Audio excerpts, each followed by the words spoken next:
नमस्कार, सुप्रभात।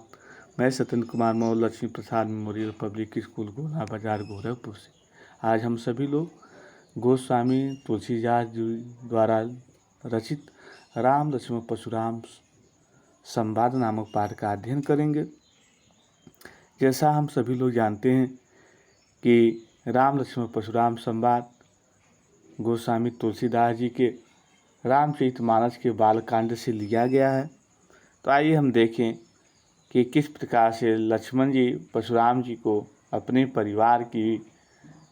परिवार में उत्पन्न योद्धाओं की क्या विशेषताएं होती हैं उसके बारे में बताने का प्रयास कर रहे हैं। कहते हैं कि हे ब्राह्मण देवता, थोड़ा ऊपर से देखें, सुर मैसूर हरिजन अरुगाई। सुर मतलब होता है देवता, मैसूर मतलब होता है ब्राह्मण। कहते हैं सुर मैसूर अर्थात हमारे परिवार की योद्धाओं की ये विशेषताएं होती हैं। वह किसी ब्राह्मण, किसी देवता, हरिजन भगवान के भक्त और गाय मतलब गाय पर, यानी इन चारों पर कौन कौन? देवता, ब्राह्मण, भगवान के भक्त और गाय पर हमारे कुल में उत्पन्न कोई भी योद्धा प्रहार नहीं करता है। हमरे कुल इन पर न सुहाई, इनसे युद्ध नहीं करते। बधे पाप अपकीरत हार, यदि इनसे हम हार जाते हैं तो समझिए कि यश मिलता है। और मारत तो पाप परी तुम्हारे, यदि इनका हम संहार कर देते हैं, मार देते हैं, तो समझिए बहुत बड़ा पाप होता है। कोटि कुलेशम वचन तुम्हारा, कहते हैं कि हे विश्वामित्र जी, हे परशुराम जी, आपके तो एक एक जो वचन हैं वह करोड़ों करोड़ों वज्र के समान है। हे परशुराम जी, हे ब्राह्मण देवता, आपके एक एक जो वचन हैं वह करोड़ों करोड़ों वज्र के समान है। तो व्यर्थ धरऊ धनु बाण कुठारा, आप व्यर्थ में इस धनुष बाण को धारण किए हुए।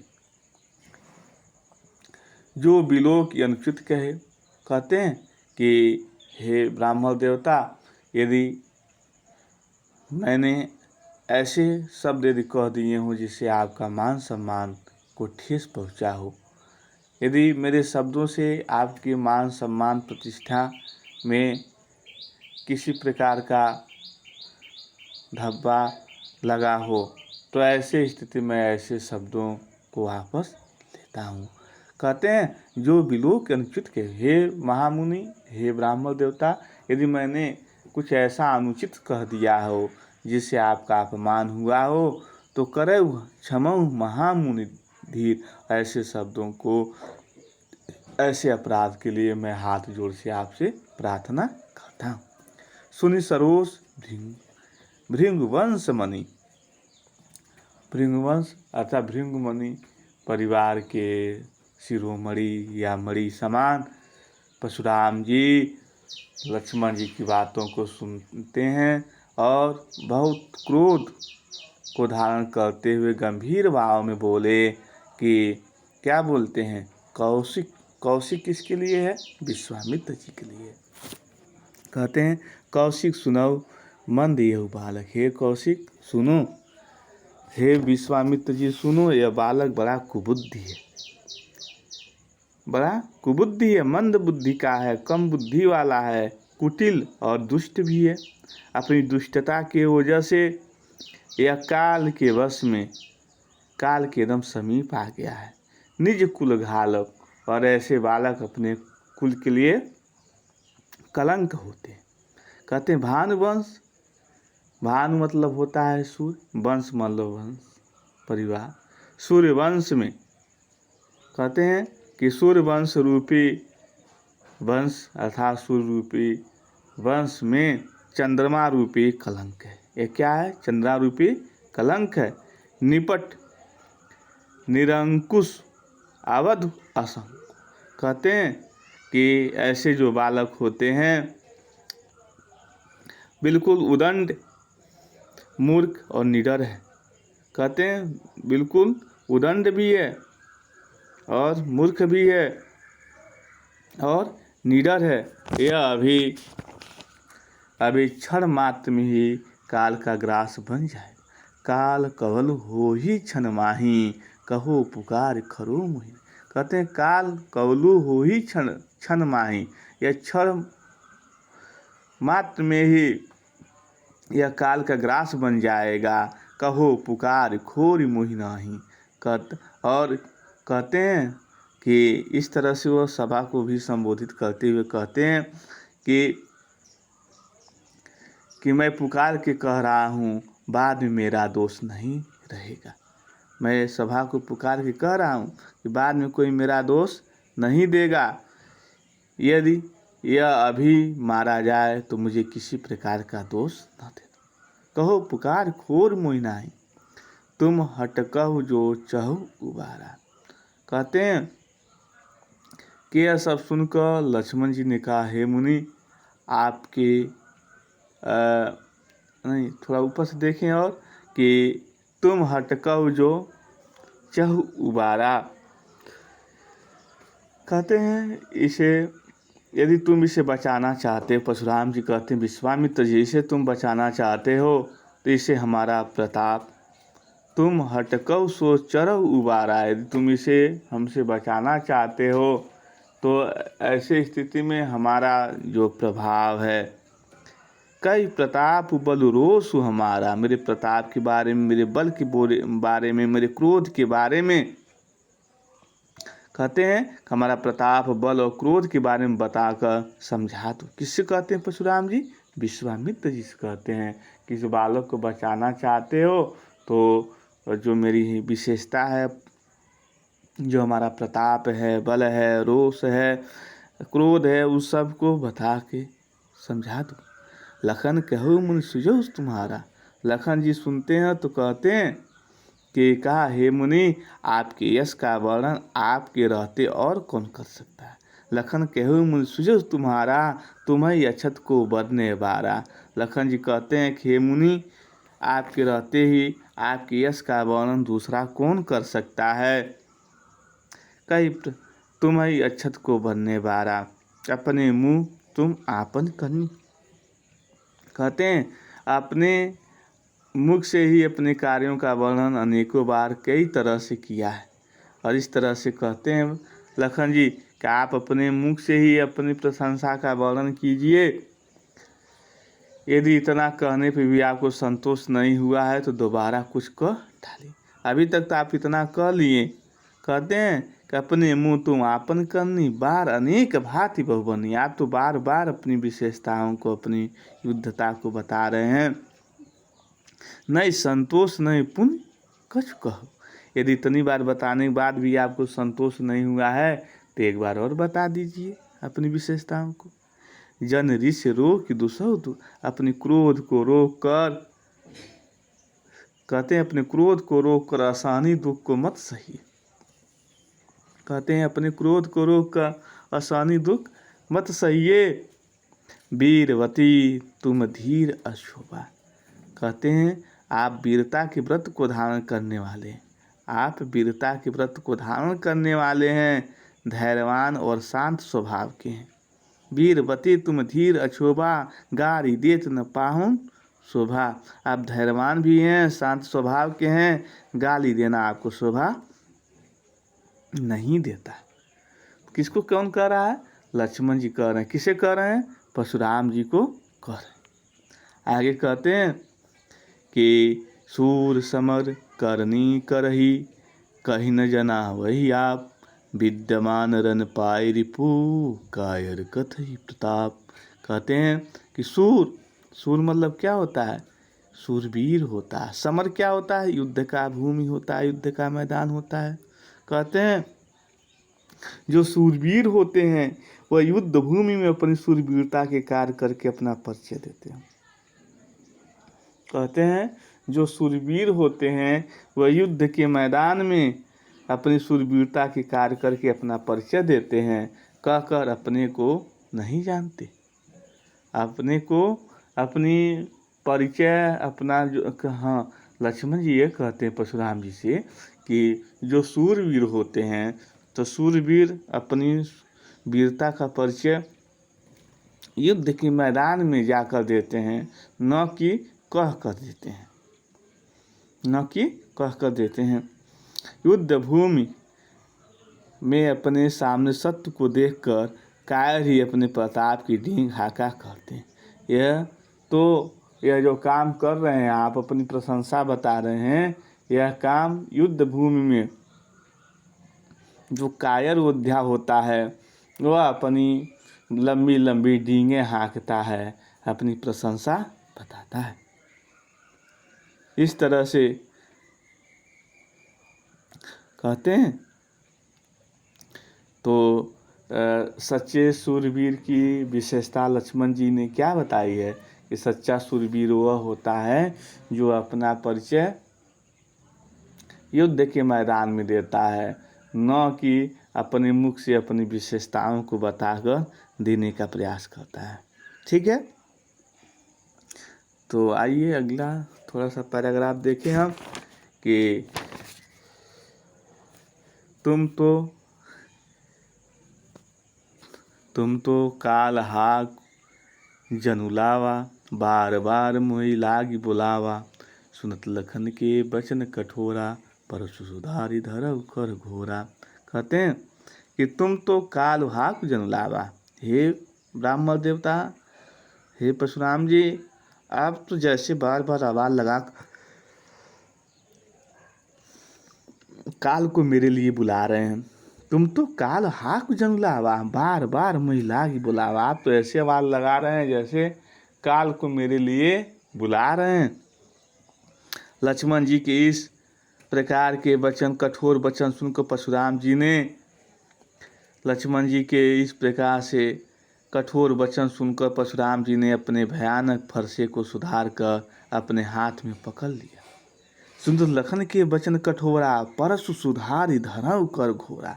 इस तरह से परशुराम जी ने अपने फरसे को लेके अपने हाथ में सही से पकड़ लिए और कहने लगे, अब लोग मुझे दोष न दे, अब जन देई दोष मोहि लोगु, कटुवादी बालक बद जोगु।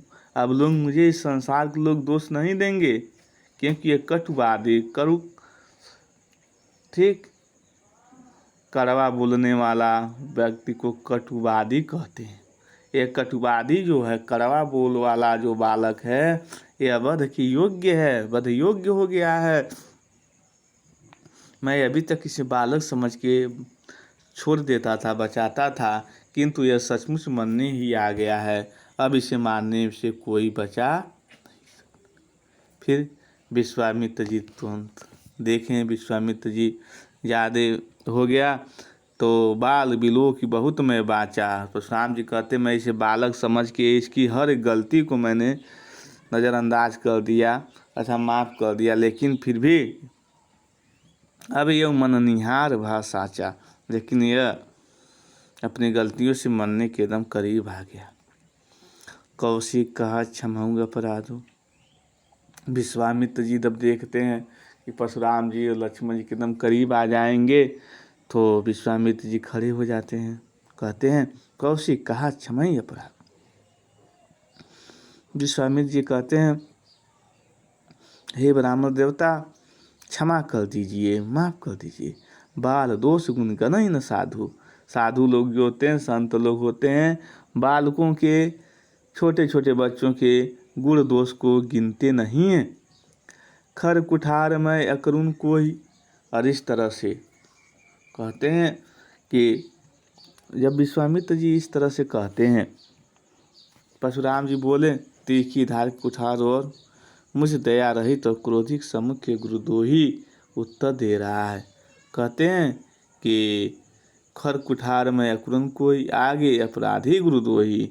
और इस तरह से मेरा यह गुरुद्रोही उत्तर दे रहा है, अपने फर्श को उठा लेते हैं। उत्तर दे तो छोड़ो भी मारे।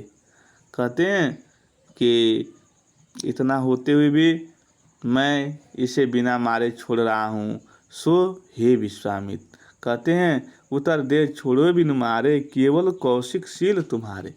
हे विश्वामित्र, तुम्हारे शील की वजह, तुम्हारे स्वभाव की वजह से मैं इस बालक को छोड़ रहा हूँ। न तो ये कोटि कुठार कठोरे, कहते हैं गुरहित उड़ीन होता श्रम थोड़े। कहते हैं कि केवल तुम्हारे शील और प्रेम के कारण था मैं इसे इस कठोर कुठार से काट कर थोड़े परिश्रम से गुरु के ऋण से मुक्त हो जाता। और इस तरह से अब गुरु के ऋण से मुक्त होने का मतलब है जगदग्नि वह प्रण ले लेते हैं। ऋषि दमग्नि उनके पिता ही गुरु हैं और प्रण लिए हुए हैं कि मैं सभी 36 राजाओं का क्या कर दूंगा, पृथ्वी से नाश कर दूंगा। जब वो कहते हैं थोड़े से प्रयास से मैं इसका वध कर दूंगा, तो विश्वामित्र जी सुनते हैं और जब सुनते हैं तो मन ही मन उनकी मुस्कुराहट आने लगती है। तो मन ही मन क्या कर रहे हैं कि विश्वामित्र ने यह सब सुनकर हृदय में हंसकर कहा, मुनि को सबत हरा ही हरा सूझ रहा है। मुनि को सबत हरा ही हरा सूझ रहा, अर्थात जिस तरह से सावन भादों में जो जानवर होते हैं उनको चारों तरफ हरा ही हरा सूझता है, और इस तरह से वही स्थिति परशुराम जी को है। वह अभी पृथ्वी पर बहुत से 36 राजाओं को पराजित कर दिए हैं, इसलिए जो भी उनके सामने राजा आता है उन्हें वह तुच्छ सा महसूस होता है, अर्थात उन्हें यह आभास होता है कि इसे मैं हरा दूंगा। तो कहते हैं कि गांध सुनु का हृदय हंसी। गांध सुनु, तो गांध सुनु किसके नाम आया है? विश्वामित्र जी सुनकर और इस का मन ही मन या हृदय में हंसते हैं। मुनि हरिहरे सूर्य, मुनि को हमेशा हरा भरा वातावरण दिखाई दे रहा है। जिस तरह जानवर को सावन भादों में चाहे तो हरियाली दिखाई दे रही है, उसी तरह मुनि को भी 36 राजाओं के पराजित हो जाने पर राम लक्ष्मण को भी क्या समझ रहे हैं? साधारण सा व्यक्ति समझ। अख में खार न उख में अजऊ न सूझ। विश्वामित्र जी देखिए, विश्वाजित ने यह सब सुनकर हृदय में ही हंसकर कहा, मुनि को सबत हरा ही हरा सूझ रहा है। वे सबत विजयी होने के कारण राम लक्ष्मण को भी साधारण क्षत्रिय ही समझ रहे हैं। सबत विजयी होने के कारण वह राम लक्ष्मण को भी साधारण क्षत्रिय समझ रहे हैं, किंतु यह लोहे से बनी हुई खार है, ईख की खार नहीं है। राम लक्ष्मण कैसे हैं? लोहे के बने हुए खार हैं, ईख के खार नहीं है जो मुंह में लेते ही पिघल जाए। सामान्य जो खार होती क्या ईख क्या होती है? मुंह में लेते ही क्या हो जाएगी? पिघल जाती है। खेद है मुनि अब भी ना समझ। कहती हैं तुलसीदास जी कि खेद है, दुख इस बात का है कभी जो मुनि हैं वह भी ना समझ हैं, इनके प्रभाव को नहीं समझ पा रहे हैं। और विश्वामित्र जी कह रहे हैं कि इनके प्रभाव को वह समझ भी नहीं पा रहे। इस तरह से आप यहाँ तक देखेंगे, जो थोड़ा सा ऊपर से थोड़ा सा देख लें हम एक बार और, कि जैसे लक्ष्मण जी परशुराम जी को संबोधित करते हैं और परशुराम जी का जो क्रोध की जो भावना और पल्लवित होती चली जाती है, और इस तरह से परशुराम जी लक्ष्मण जी के एकदम करीब पहुंच जाते हैं। इस बचाव में विश्वामित्र जी खड़े हो जाते हैं और कहते हैं, बालकों, संत लोग बालक के अपराध गुण को ध्यान में नहीं देते हैं, और इस तरह से जब नहीं देते हैं तो फिलहाल हमें बालक के अपराध को क्षमा कर देना। परशुराम जी विश्वामित्र जी के प्रेमशील बातों का आदर करते हुए कहते हैं कि हे विश्वामित्र, हम तुम्हारी विनम्रता और शीलता की वजह से इस बालक को छोड़ रहा हूँ, नहीं तो यह बालक अपने कटुवादी यानी इतना कड़क बोल रहा है, करुणा उत्पन्न वाले शब्दों को बोल रहा है, ये आज हमारे हाथों से बचता नहीं। इस तरह से राम लक्ष्मण परशुराम संवाद का तीसरा चौथा पैराग्राफ, लास्ट वाला पैराग्राफ हम आपको कल कि वीडियो में बना के भेजेंगे। साथ ही साथ आप लोग होमवर्क भी करते रहिए। हाँ, जो भी PDF भेजा जा रहा है क्वेश्चन आंसर का, उसको आप फेयर कॉपी में कर लीजिए।